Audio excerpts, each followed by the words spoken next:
Versículo de memoria. Esto es para ustedes motivo de gran alegría, a pesar de que hasta ahora han tenido que sufrir diversas pruebas por un tiempo. Primera de Pedro 1:6. Como introducción, tenemos que esta es una lección maravillosa, no tiene desperdicio. Nos muestra facetas de Dios que hasta ahora habían permanecido oscuras o confusas y nos revela más claramente cuán dañado y lastimado está el ser humano por el pecado y cuánto hace Dios para salvarlo. La cita del pájaro en su jaula, cubierta con un paño oscuro para que aprenda una exquisita melodía, está en el libro Ministerio de Curación. Pero antes de esta anécdota hay una porción titulada La disciplina de las pruebas, que dice lo siguiente. El argumento más poderoso en favor del Evangelio es un cristiano amante y amable. Llevar una vida tal, ejercer semejante influencia, cuesta a cada paso esfuerzo, sacrificio de sí mismo y disciplina. Muchos no comprenden esto y se desorientan fácilmente en la vida cristiana. Se chasquean y se sorprenden al verse como nunca antes frente a obstáculos y asediados por pruebas y perplejidades. Piden en oración un carácter semejante al de Cristo y aptitudes para la obra del Señor, y luego se hallan en circunstancias que parecen exponer todo el mal de su naturaleza. Si Dios es el que nos guía, ¿por qué nos sobrevienen estas cosas? Les acontecen porque Dios los conduce. Las pruebas y los obstáculos son los métodos de disciplina que el Señor escoge y las condiciones que señala para el éxito. El que lee los corazones de los hombres conoce sus caracteres mejor que ellos mismos. Él ve que algunos tienen facultades y aptitudes que, bien dirigidas, pueden ser aprovechadas en el adelanto de la obra de Dios. En su providencia los coloca en diferentes situaciones y variadas circunstancias para que descubran en su carácter los defectos que permanecían ocultos a su conocimiento. Les da oportunidad para enmendar esos defectos y prepararse para servirlo. Muchas veces permite que los fuegos de la aflicción los asalten para que puedan ser purificados. El hecho de que somos llamados a soportar pruebas demuestra que el Señor Jesús ve en nosotros algo precioso que desea desarrollar. El Señor no echa piedras inútiles en su hornillo. Lo que refina es mineral precioso. Así como la arcilla está en las manos del alfarero, quien la amasa, la trabaja, la despedaza y la vuelve a amasar, nosotros también estamos en las manos divinas. No debemos intentar hacer la obra del alfarero. Nuestra parte consiste en someternos a ser moldeados por el artífice. A plena luz del día y al oír la música de otras voces, el pájaro enjaulado no cantará lo que su amo procura enseñarle. Aprende un poquito de esto, un trino de aquello, pero nunca una melodía entera y definida. Entonces el amo cubre la jaula y la pone donde el pájaro no oiga más que el canto que ha de aprender. En la oscuridad lo ensaya y lo vuelve a ensayar hasta que lo aprende y prorrumpe en perfecta melodía.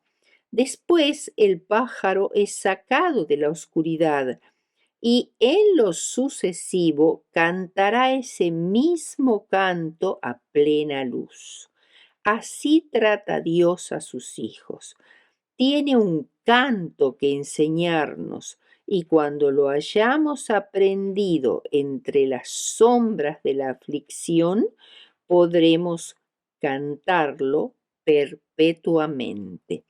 Ministerio de Curación, Elena de White, página 373 al 375. El primer punto, hacia la tierra prometida por un callejón sin salida. Cuando se cumplieron los 400 años predichos a Abraham, ese mismo día los israelitas salieron de la tierra de Gosén, donde se habían reunido, y en vez de seguir la ruta directa hacia Canaán, que pasaba por el país de los filisteos, el Señor los dirigió hacia el sur, hacia las orillas del Mar Rojo. Esto fue así porque los filisteos, considerándolos esclavos que huían de sus amos, no habrían vacilado en hacerles la guerra, y los israelitas no estaban preparados para un encuentro con este pueblo tan poderoso y belicoso. Carecían de armas y no estaban adiestrados para la guerra. Con toda compasión y consideración por ellos, el Señor los llevó por la ruta del Mar Rojo.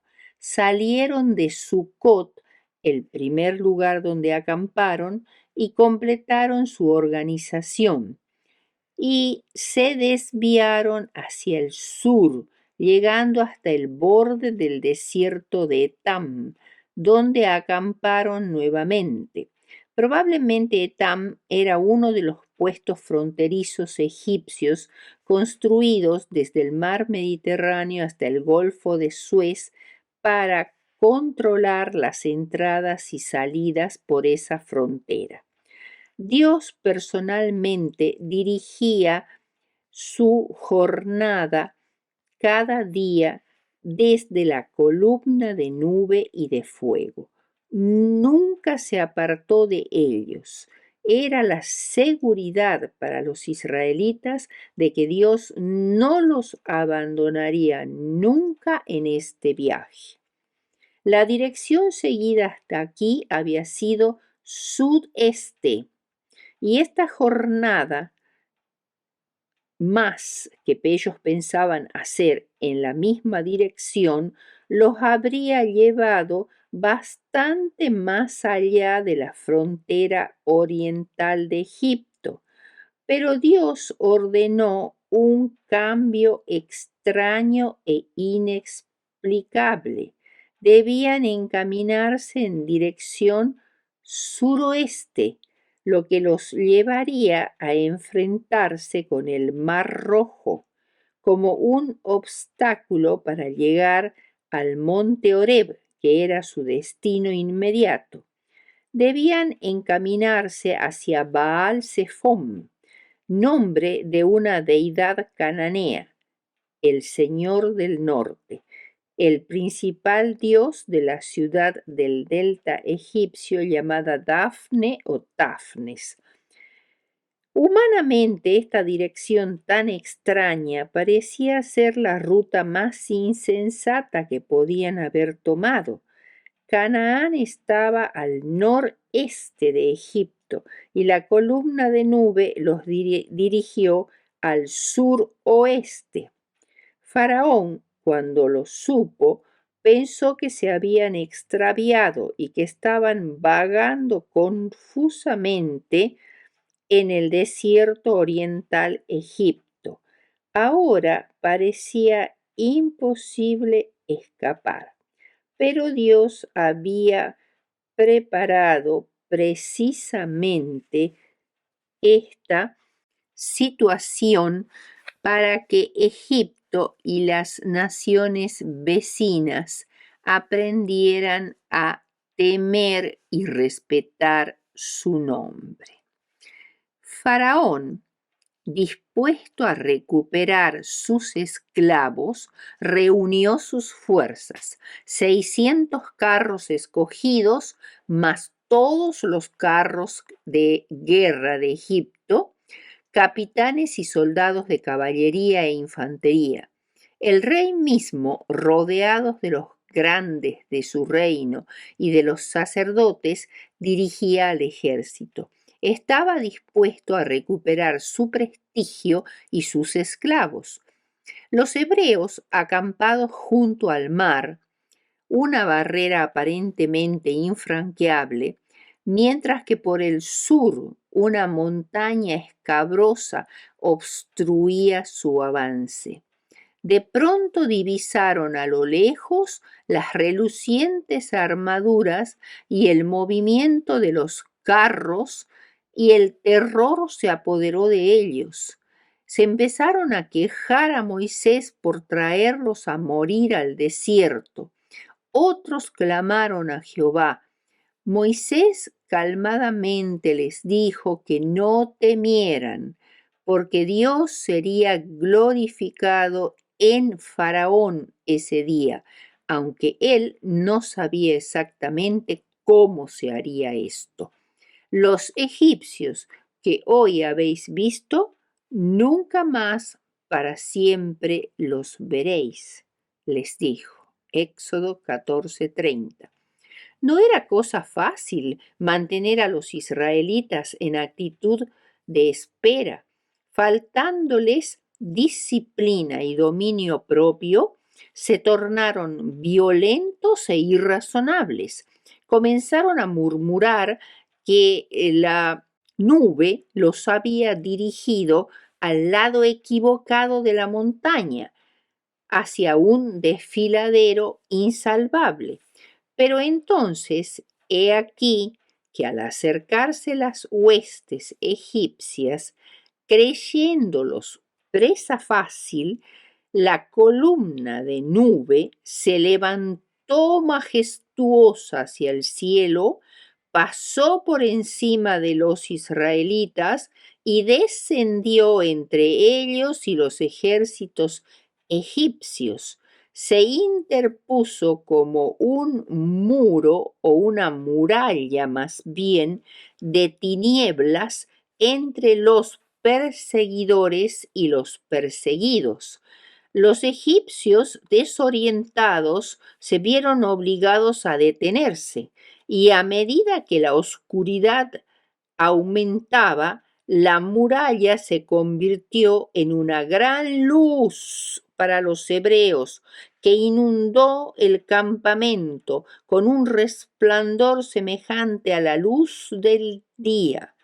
Volvió la esperanza a los israelitas. Entonces Dios ordenó a Moisés que elevase su vara y la extendiera sobre el mar, dividiéndolo, y que los israelitas pasaran por el medio del mar en seco. Ahora, ¿por qué Dios puso a los israelitas en una situación tan insostenible que los llenó de terror? Al despuntar el alba, las multitudes israelitas pudieron ver todo lo que quedaba de su poderoso enemigo: cuerpos muertos, vestidos de corazas, arrojados a la orilla. Una sola noche les había traído completa liberación del más terrible enemigo. Dios había abierto una senda en el mar para ellos. Esto fue un suceso imborrable en la memoria del pueblo hebreo. Siglo tras siglo, los profetas y los cantores repetían el cántico de alabanza a Jehová por este gran milagro. Este canto no pertenece solo al pueblo judío, indica la futura destrucción de todos los enemigos de la justicia y la victoria final del Israel de Dios. Las multitudes sobre el mar de vidrio, mezclado con fuego, cantan el cántico de Moisés y del Cordero. No a nosotros, oh Jehová, no a nosotros, sino a tu nombre da gloria por tu misericordia, por tu verdad. Salmo 45:1.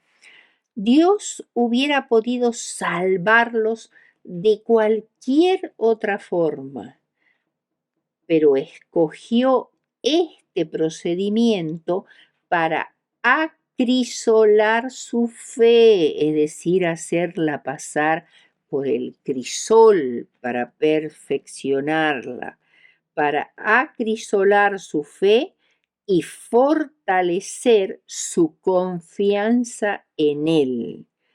Cuando Dios dice avanza, debemos obedecer este mandato, aunque nuestros ojos no puedan penetrar las tinieblas y aunque sintamos las olas frías a nuestros pies. Los obstáculos que impiden nuestro progreso no desaparecerán jamás ante un espíritu que se detiene y duda.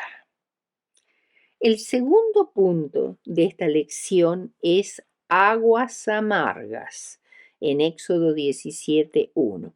Finalmente los hebreos se iban acercando al monte Sinaí o monte Horeb, donde esperaban acampar y recibir instrucciones de Dios. Uno de los campamentos más cercanos al monte Sinaí fue Refidim.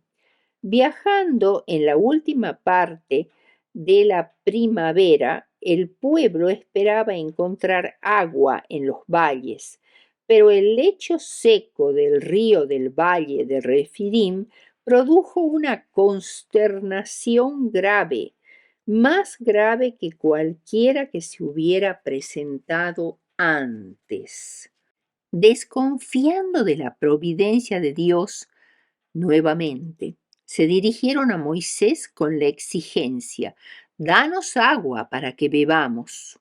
Moisés pacientemente les dijo: ¿por qué altercáis conmigo? ¿Por qué tentáis a Jehová? Y ellos respondieron airados: ¿por qué nos hiciste subir de Egipto para matarnos de sed a nosotros y a nuestros hijos y a nuestros ganados? Si leemos bien esta pregunta, está llena de sospechas y desconfianza.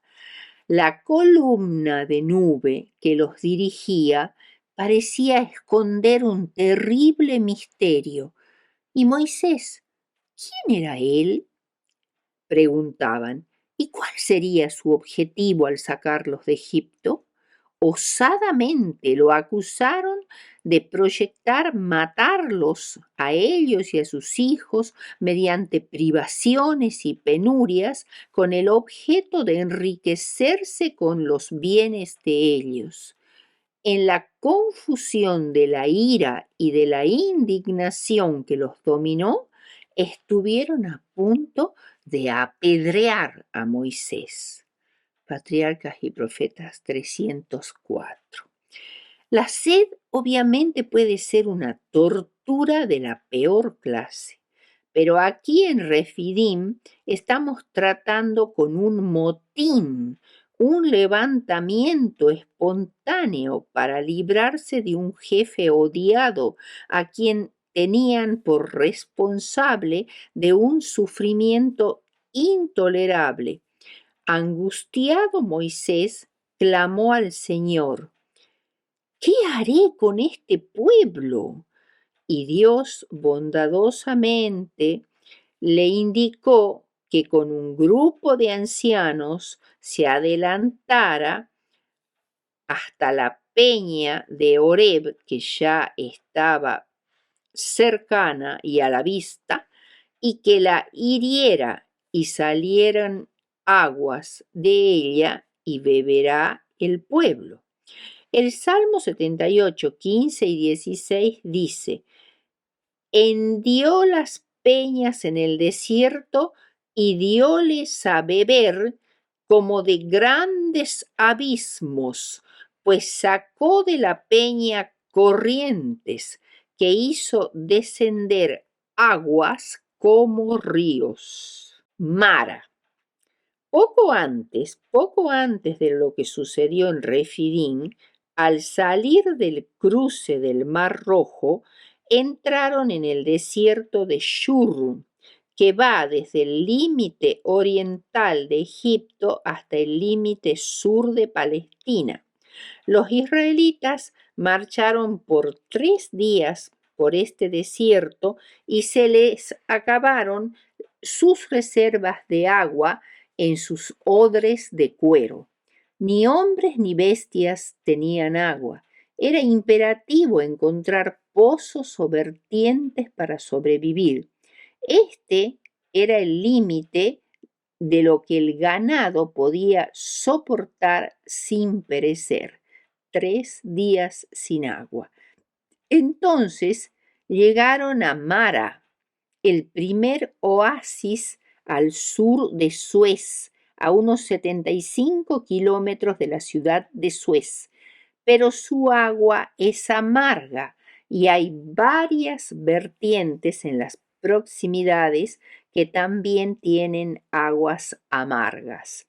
El pueblo, ante esta gran dificultad, murmuró, y la murmuración iba a ser la manera usual de desahogar la amargura de su alma ante las dificultades repetidas. Iban dirigidas en primer lugar contra Moisés, aunque después le hicieron muchos monumentos el pueblo judío a Moisés, pero estuvieron a punto de apedrearlo más de una vez. Dios les mostró entonces a Moisés un árbol que tenía la propiedad de endulzar el agua amarga, lo cual fue un árbol real o bien un acto milagroso de Dios. Y Éxodo 15:25 dice claramente que en Mara Dios los probó, Dios los probó, los puso en una situación en la cual se vería su verdadero carácter. Esas pruebas fueron parte de los intentos de Dios para educarlos en circunstancias comparativamente fáciles para las vicisitudes que afrontarían en Canaán. Allí les dijo en Mara que si obedecían estrictamente todos sus mandamientos, él los sanaría como había sanado el agua amarga y los libraría tanto de males físicos como morales. Por consiguiente, el bienestar físico de Israel dependía de ser obediente, y este es un principio universal, no tan solo para los judíos. Veamos ahora el tercer punto, el gran conflicto en el desierto. Saltando en el tiempo, nos encontramos con Jesús, que lleno del Espíritu volvió al Jordán y fue llevado por el Espíritu al desierto por 40 días y era tentado por el diablo. Lucas 4, 1 y 2. El primer punto que vamos a tocar en cuanto al gran conflicto en el desierto es que en ocasión del bautismo de Cristo se oyó una voz del cielo que decía: Este es mi Hijo amado en el cual tengo contentamiento. Y el Espíritu Santo descendió sobre él en forma de paloma. Pero deberíamos tener en cuenta que esta no es la única oportunidad en que aparece el Espíritu Santo guiando a Jesús. Desde su nacimiento, Jesús había sido guiado paso a paso por el Espíritu Santo e instruido por él. Mateo 3:16, Lucas 2:52. Pero en ocasión de su bautismo, el Espíritu descendió sobre él en su plenitud para llenarlo de sabiduría y de capacidad para cumplir con la misión que le había sido asignada. En segundo lugar, Mateo 4:1 dice que Jesús fue llevado por el Espíritu al desierto para ser tentado por el diablo. Marcos 1:12 usa una expresión más fuerte. Y luego el Espíritu le impulsó al desierto. Y Lucas dice, fue llevado por el Espíritu al desierto, Lucas 4:1. Mejor traducido como era llevado, es decir, que el Espíritu no solo lo condujo al desierto, sino que permaneció con él los 40 días en ese lugar. El tercer punto es para ser tentado, es decir, probar en el sentido positivo o hacer caer en la tentación en el sentido negativo. O sea, estoy queriendo decir que la palabra tentar tiene estas dos acepciones. Probar en el sentido positivo o seducir y engañar para hacer caer en la tentación con un propósito malo. Aquí obviamente se trata del último significado porque se aclara en todos estos versículos que el que iba a tentar a Cristo era Satanás. Jesús no provocó la tentación, ni tampoco se colocó a sabiendas en el terreno hechizado del diablo. Se retiró al desierto para estar solo con su Padre y para meditar en la misión que tenía por delante. Por otro lado, el Espíritu lo llevó porque como representante de la humanidad debía ser probado, hacer frente al enemigo en un encuentro personal con el fin de vencer a aquel que pretendía ser cabeza de los reinos del mundo. Carta 159 de 1903, Elena de White.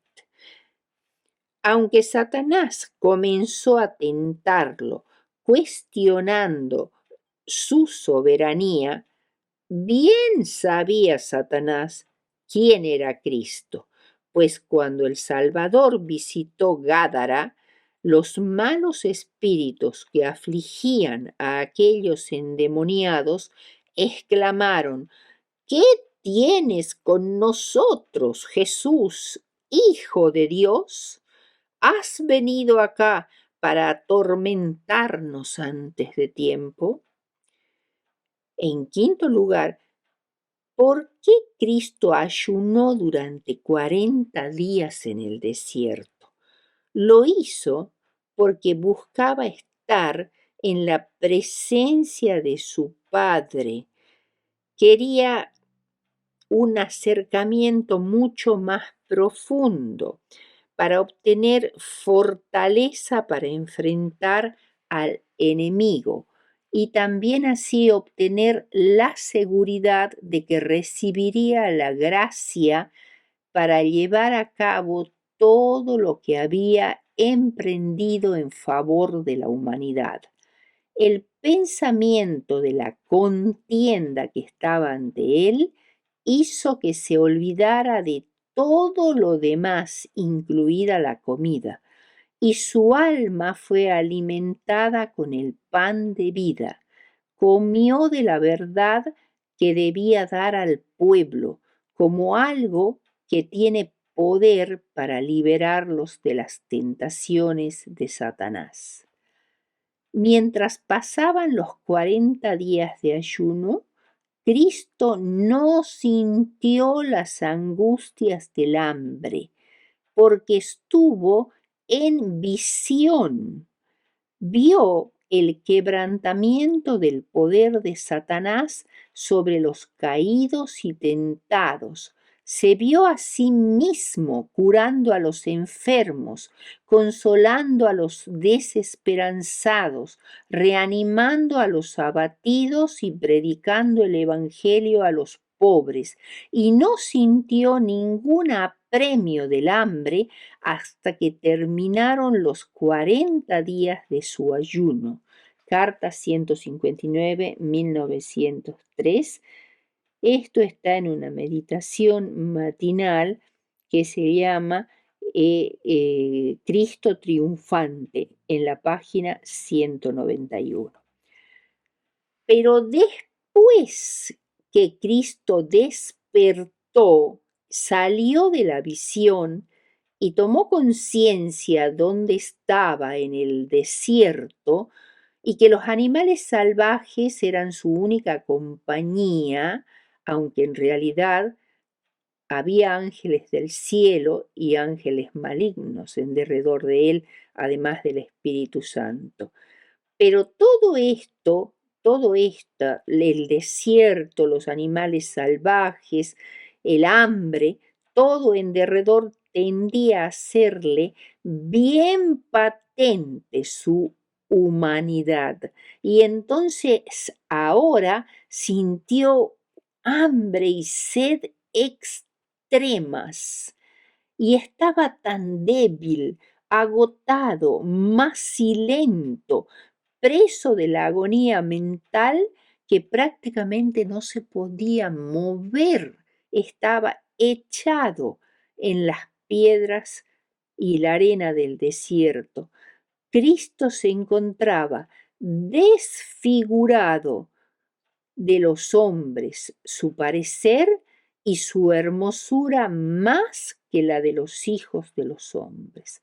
Manuscrito 155, 1902, Meditación matinal, Cristo triunfante, página 194. Hay esperanza para el hombre. La obra que está delante es vencer como Cristo venció por medio de la palabra de Dios y la confianza total en su Padre. En los libros del cielo quedará registrado junto a tu nombre el hecho de que en tal día Satanás intentó derrotar y atrapar a uno de mis redimidos, pero siendo tentado levantó sus ojos hacia mí, el conquistador, y envié ángeles para poner en retirada al poderoso enemigo. Cristo triunfante, página 203. Un legado que perdura, en lo cual vosotros os alegráis, aunque ahora, por un poco de tiempo, si es necesario, tengáis que ser afligidos en diversas pruebas, para que sometida a prueba vuestra fe, mucho más preciosa que el oro, el cual, aunque perecedero, se prueba con fuego, sea hallada en alabanza, gloria y honra cuando sea manifestado Jesucristo. Primera de Pedro 1, 6 y 7. Pedro escribe a gente que está pasando por dificultades por ser cristianos. Son expatriados, es decir, de origen gentil o judío, pero que consideraban al cielo como su patria permanente. Para ellos este mundo era solo tierra ajena en la cual estaban esparcidos y muchas veces perseguidos. Estas personas, como nosotros, eran influidos por los poderes del mal y es inevitable que tuvieran toda clase de dificultades, disgustos, problemas, chascos y pesares, los cuales Satanás usa para destruir nuestra fe. Sin embargo, Pablo nos anima diciendo que nuestra fe, más preciosa que el oro, al ser probado por el fuego de la prueba, sale refinado y aún de mayor valor. Nunca debemos perder de vista el fin último, un cielo nuevo y una tierra nueva, sin dolor, sufrimiento ni muerte. Y finalmente un punto muy importante a tener en cuenta y es el texto que dice: no nos metas en tentación, mas líbranos del mal, que es una parte del Padre Nuestro, la oración modelo enseñada por Cristo a sus discípulos y a nosotros. En mayo-junio del año 2019, el Papa Francisco desató una controversia al respaldar oficialmente un cambio en el Padre Nuestro. En lugar de "no nos metas en tentación", la nueva versión católica romana del Padre Nuestro diría: "no nos dejes caer en tentación". El principal argumento del Papa fue que la traducción "no nos metas en tentación" es incorrecta desde el punto de vista teológico y pastoral, ya que esta frase identifica a Dios como el tentador en lugar de Satanás. Pero cambiar el texto del Padre Nuestro no tiene ningún justificativo. Hay muchas otras frases bíblicas como estas que plantean dificultades, pero debemos tratar de comprender el texto y su mensaje en lugar de cambiar el texto bíblico o su traducción con la intención de ayudar a resolver sus misterios de una manera que determinada cultura o persona considera más apropiada. En primer lugar, en el Nuevo Testamento, tanto Mateo 6:13 como Lucas 11:4 usan exactamente la misma redacción para traducir la frase "no nos metas en tentación". El verbo clave meter en griego es la forma aoristo activa del subjuntivo del verbo eisphero, que significa llevar hacia adentro, introducir, traer. Así que no hay ningún error. Jesús quiso decir, no nos metas en tentación y no nos dejes caer. Quienes argumentan a favor de cambiar la redacción de esta frase en el Padre Nuestro se centran en la palabra tentación y determinan que Dios no puede tentarnos porque no puede ser la fuente de la tentación. Pero la palabra griega para tentación, peirasmos, tiene dos significados. El primero es tentación y se relaciona con la seducción y la incitación al pecado, como sucede en Mateo 26:41 y en 1 de Timoteo 6:9.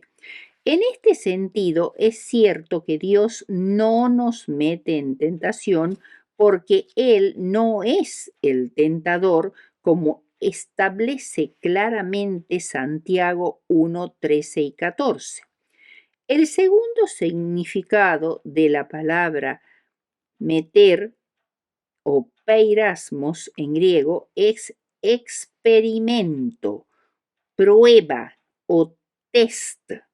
En Gálatas 4:14, la enfermedad de Pablo fue una prueba para los Gálatas. Y en Primera de Pedro 4:12, Pedro advierte a los cristianos que no se sorprendan por la prueba que les sobrevino.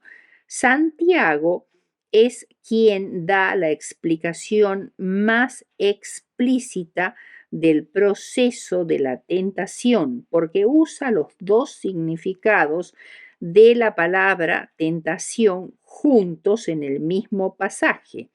Afirma que los cristianos afrontan las pruebas con gozo y perseverancia, Santiago 1, 2 y 12, y que éstos no deben decir que Dios los tienta, porque Dios no tienta a nadie. Santiago 1:13. Al contrario, cada persona se aleja de Dios cuando su propio deseo la atrae o la tienta. Santiago 1:4. Si bien Dios no es el tentador, nos conduce en las luchas que nos acontecen. Su condición en estas pruebas nos ayudan a ejercer nuestra libertad y a crecer en amor, a aumentar nuestra comprensión de Dios y de nosotros mismos. Pero si las pruebas y dificultades de la vida nos ayudan a crecer, ¿por qué Jesús en el Padre Nuestro nos enseña a pedirle a Dios que no nos meta en tentación, o sea, en estas pruebas? Y bueno, primero porque el sufrimiento no es agradable. Dios no nos creó para sufrir. Y segundo, porque Él dice, no nos metas en tentación, mas líbranos del mal. O sea, aquí nos está hablando de la tentación de Satanás que nos puede vencer. Está pidiéndole a Dios que nos conduzca a la victoria. Por tanto, cambiar la terminología del Padre Nuestro no solo es injustificable, antibíblica, sino también superficial, con un contenido teológico y pastoral empobrecido, y sienta el peligroso precedente de cambiar la palabra de Dios por un impulso humano y cultural. Es imperativo dejar el versículo como está y tratar de entenderlo en lugar de cambiarlo a nuestro gusto.